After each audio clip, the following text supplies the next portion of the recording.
ਹੈਗੇ ਤਾਂ ਆਪਾਂ ਸਿੰਘ ਹੈ, ਪਰ ਇੱਥੇ ਹੱਥ ਟੱਡਣ ਦੇ ਲਈ ਬੈਠੇ ਹੈ। 1947 ਤੋਂ ਬਾਅਦ ਮੰਗਤੇ ਬਣਾਤਾ। ਇਸੇ ਤਰ੍ਹਾਂ ਹੀ ਹੁਣ ਆਪਾਂ ਨੇ ਮੰਗੀ ਜਾਣਾ। ਹੁਣ ਮੈਂ ਫਤਿਹ ਤੋਂ ਪਹਿਲਾਂ ਇੱਕ ਨਾਅਰਾ ਮਾਰੂੰਗਾ ਕਿ ਜਿਹੜਾ 1946 ਦਾ ਖਾਲਿਸਤਾਨ ਦਾ ਮਤਾ ਹੈਗਾ STPC ਦਾ, ਉਸ ਨੂੰ ਫਿਰ ਆਪਾਂ ਹਰਾ ਕਰੀਏ। ਮੈਂ ਜਕਾਰਾ ਬੁਲਾਊਂਗਾ, ਤੁਸੀਂ ਹੱਥ ਨਹੀਂ ਖੜੇ ਕਰਨੇ ਹਾਂ ਦੇ ਜਵਾਬ ਦੇ ਵਿੱਚ। ਮੈਂ ਇਸ ਤਰ੍ਹਾਂ ਸਾਰੇ ਦੇਖੀ ਜਾਊਂਗਾ, ਤੁਸੀਂ ਸੱਜੀ ਅੱਖ ਦੇ ਨਾਲ ਮੈਨੂੰ ਅੱਖ ਮਾਰ ਦਿਓ।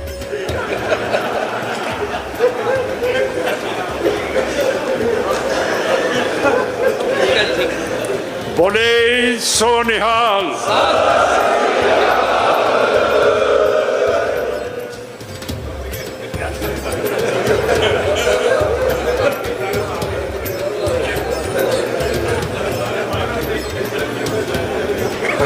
चलो प्रधान साहब मता पास हो गया खालिस्तान का।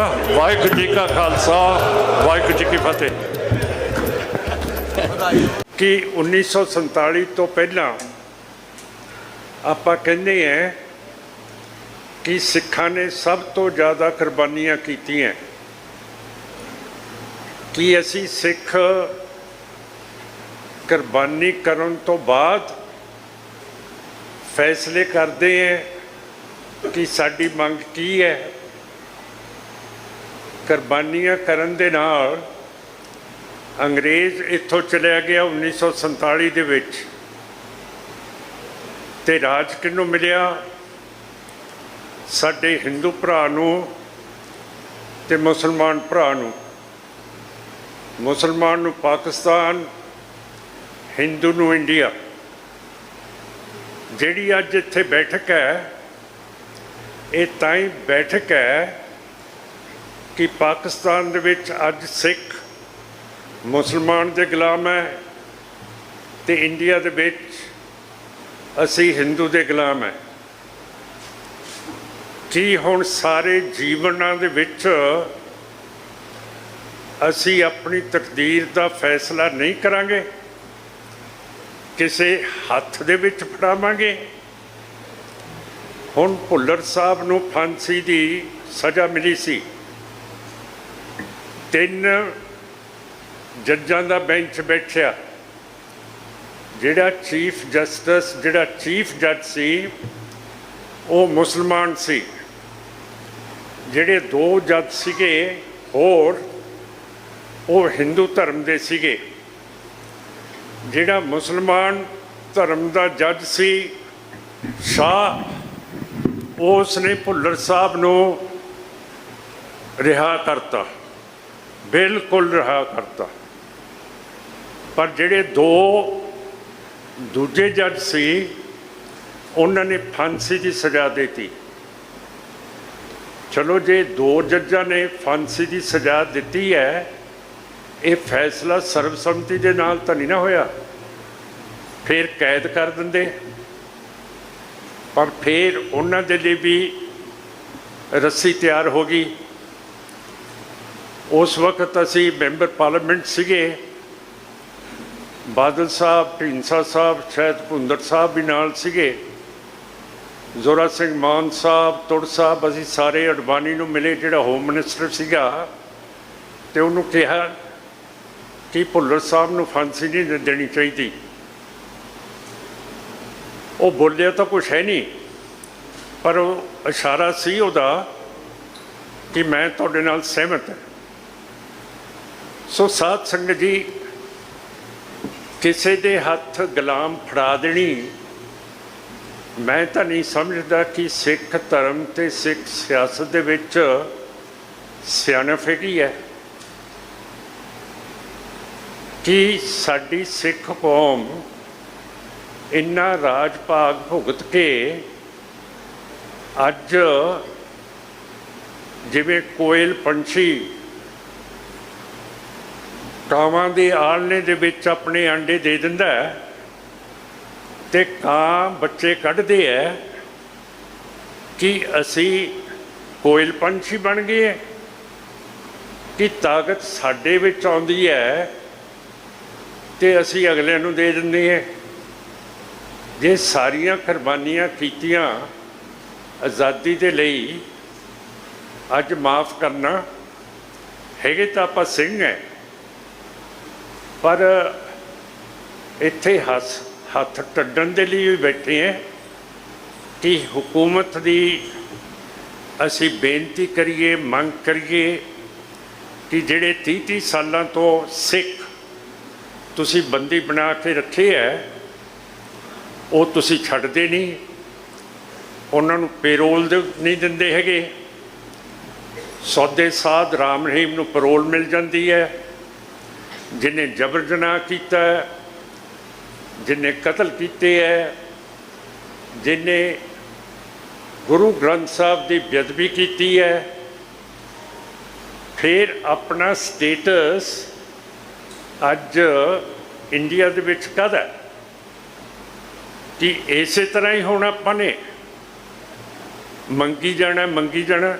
ਪਰ ਸਾਨੂੰ 1947 ਤੋਂ ਬਾਅਦ ਮੰਗਤੇ ਬਣਾਤਾ ਔਰ ਸਾਡੀ ਪਾਰਟੀ ਨੇ ਯਤਨ ਕੀਤੇ ਸੀਗੇ ਬਰਗਾੜੀ ਦੇ ਵਿੱਚ 2018 ਦੇ ਵਿੱਚ ਮੋਰਚਾ ਲਾਇਆ ਸੀ।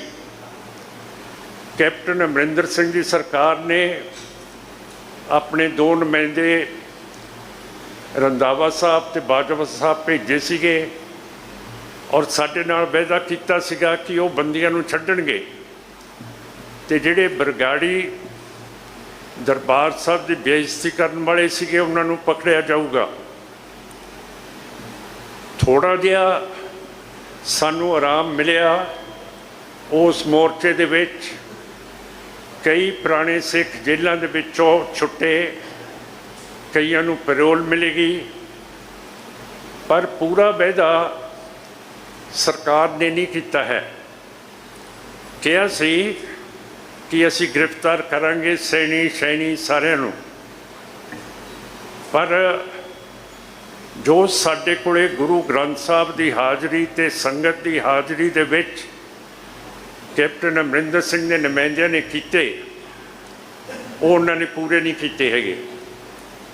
ਇਸ ਤੋਂ ਬਾਅਦ ਫਿਰ ਅਸੀਂ ਸੋਚਿਆ ਕਿ ਇੱਕ ਹੋਰ ਮੋਰਚਾ ਲਾ ਦਈਏ ਤੇ ਉਹ ਫਿਰ ਅਸੀਂ ਅੱਜ ਇੱਕ ਹੋਰ ਮੋਰਚੇ ਦੇ ਵਿੱਚ ਬੈਠੇ ਹਾਂ ਬਰਗਾੜੀ ਵਿਖੇ, ਜਿਹਨੂੰ ਅੱਜ 314 ਦਿਨ ਹੋ ਗਏ ਹੈ।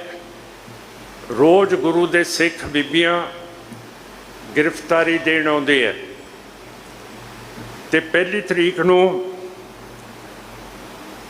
ਜੂਨ ਨੂੰ ਅਸੀਂ ਇੱਕ ਵੱਡਾ ਦਿਨ ਮਨਾ ਰਹੇ ਹਾਂ ਕਿ ਇੰਨੇ ਦਿਨ ਹੋ ਗਏ ਹੈ ਸਾਡੇ ਮੋਰਚੇ ਨੂੰ, ਪਰ ਅਜੇ ਤੱਕ ਬੰਦੀ ਸਿੱਖ ਛੁੱਟੇ ਨਹੀਂ ਹੈ। ਤਾਂ ਮੈਂ ਤੁਹਾਨੂੰ ਸਾਰਿਆਂ ਨੂੰ ਸੱਦਾ ਪੱਤਰ ਭੇਜਦਾ ਕਿ ਬਰਗਾੜੀ ਗੁਰਦੁਆਰਾ ਸਾਹਿਬ ਦੇ ਵਿੱਚ 1 ਜੂਨ ਨੂੰ ਜ਼ਰੂਰ ਦਰਸ਼ਨ ਦਿਓ, ਜਿਹਦੇ ਨਾਲ ਸਰਕਾਰ ਨੂੰ ਕੋਈ ਫਰਕ ਪਵੇ। ਥੋੜ੍ਹੇ ਦਿਨ ਹੋਏ ਹੈ ਮੈਂ ਅੱਜ ਆਪਾਂ ਇੰਡੀਆ ਦੇ ਬੰਦੀਆਂ ਦੀ ਗੱਲ ਕਰਦੇ ਹਾਂ। ਮੈਂ ਸੰਗਰਾਮਾਂ ਵਿਖੇ ਗਿਆ ਸੀ, ਉੱਥੇ ਭਾਈ ਹਰਜਿੰਦਰ ਸਿੰਘ ਮਿਲਿਆ, ਜਿਹਨੇ 34 ਸਾਲ ਬਰਤਾਨੀਆ ਦੀ ਜੇਲ੍ਹ ਦੇ ਵਿੱਚ ਕੱਟੇ ਹੈ। ਐ ਨਹੀਂ ਕਿ ਸਾਡੇ ਬੰਦੀ ਸਿਰਫ ਇੰਡੀਆ ਦੇ ਵਿੱਚ ਹੈ, ਆਸਟਰੀਆ ਦੇ ਵਿੱਚ ਵੀ ਅੱਜ ਸਿੱਖ ਬੰਦੀ ਹੈਗੇ ਹੈ। ਸਾਰੇ ਪਾਸੇ ਸਿੱਖ ਬੰਦੀ ਫਸੇ ਪਏ ਹੈ, ਪਰ ਕਿਉਂ ਕਰਕੇ ਜਦੋਂ ਸਾਡੇ ਕੋਲੇ ਹਕੂਮਤ ਹੁੰਦੀ ਹੈ ਉਦੋਂ ਆਪਾਂ ਗੱਲ ਨਹੀਂ ਕਰਦੇ। ਸੰਵਿਧਾਨ ਦੀ ਧਾਰਾ 161 ਹੈ, ਜਿਹਦੇ ਤਹਿਤ ਗਵਰਨਰ ਦੀ ਪਾਵਰ ਹੈ कि वो बंदियां नूं छड्ड भी सकदा है, सजा भी घट कर सकदा है। असी बजनौर गवर्नर नूं मिले सीगे ते उसने भी साडी बड़ी इमदाद की। जिन्ना कुछ होया उसने बंदी छुड़ाने शुरू किए। पर गल ये है कि जिहड़ा साडा निशाना है वो हुण टारगेट दे उत्ते नहीं वजदा, क्यों करके हुकूमत नहीं है। 1947 तो बाद आपां गुलाम है। तो प्रधान साहब नूं मैं बेनती करदा कि एक वफद फिर बनाउण, जिहड़ा मौजूदा गवर्नर है उहदे कोले भी एक याद पत्र दईए कि साडे जिहड़े भी बंदी हैगे है उन्हां नूं पूरी तरह रिहा किया जाए। जे फकर है मोदी साहब नूं लाल किले दे उत्ते चढ़ के 9वें पातशाह का जन्मदिन मनाउण दा, तो मेरा मतलब है कि उन्होंने उही याद है कि तुहाडा जनेऊ बचाता। तो जिहड़े सिखां ने 1984 दे विच बरतानिया की फौज का, सोवियत रूस का, इंडिया की फौज का इत्थे संत जरनैल सिंह भिंडरांवालियां दे मतहत होके मुकाबला किया। 72 दिन ये तकड़ियां दुनिया दियां फौजां अंदर नहीं बढ़न दित्तियां उस योधे ने। सो साध संगत जी, उसनूं भी कदे कदे आपां याद रखीए, ਉਹਦੀ भी फोटो इस हॉल दे विच होवे। ये साडी पार्लियामेंट है, इत्थे जथेबंदी आके फैसले करती है, गुरमते करती है। और 1946 दे विच इसे दरबार दे विच सर्वसम्मति दे नाल STPC ने मता पास किया सी कि सानू खालिस्तान चाहिए। ਉਹਦੇ ਵਿੱਚ मास्टर तारा सिंह भी सी, ਗਿਆਨੀ करतार सिंह भी सी, नागो के साहब, सारे ਵੱਡੇ ਵੱਡੇ ਜਥੇਦਾਰ ਸੀਗੇ। ਇਹ मैं ਗਪੌੜਾ नहीं मार रहा, ਇਹ ਸਾਡੇ ਬਜ਼ੁਰਗਾਂ ने इस हॉल ਦੇ ਵਿੱਚ खालिस्तान ਦਾ ਮਤਾ पास ਕੀਤਾ ਹੋਇਆ। ਹੁਣ मैं ज़्यादा तो नहीं कहना चाहता, मैं चाਹੁੰਦਾ कि STPC फिर उस मते की तईद करे। साडे हत्थ दे विच कुछ होना चाहिए। जे असी अगली हुकूमत दे कोलों कोई चीज़ मंगनी है, जिहड़ा सिख जंगनामा है, असी सीधा दुश्मन दे उत्ते हमला नहीं करते।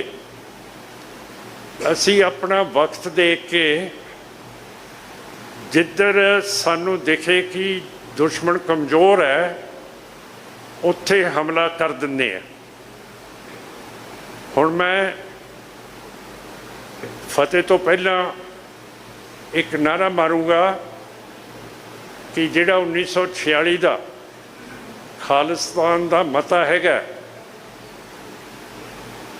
STPC का, उसनूं फिर आपां हरा करिए और अपना प्रोग्राम बनाइए। हुण क्यों करके सिख कौम सीधा हमला नहीं करती। मैं जकारा बुलाऊँगा, तुसी हथ नहीं खड़े करने, हाँ दे जवाब दे विच। मैं इस तरह सारे देखी जाऊँगा, तुसी सज्जी अख दे नाल मैनू अख मार दिओ।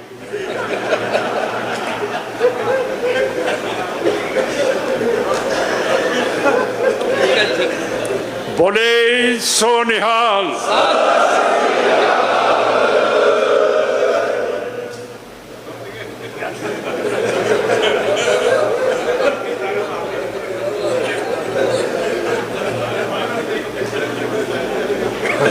ਚਲੋ ਪ੍ਰਧਾਨ ਸਾਹਿਬ ਮਤਾ ਪਾਸ ਹੋ ਗਿਆ ਖਾਲਿਸਤਾਨ ਦਾ। ਵਾਹਿਗੁਰੂ ਜੀ ਕਾ ਖਾਲਸਾ, ਵਾਹਿਗੁਰੂ ਜੀ ਕੀ ਫਤਿਹ। ਧੰਨਵਾਦ ਜੀ।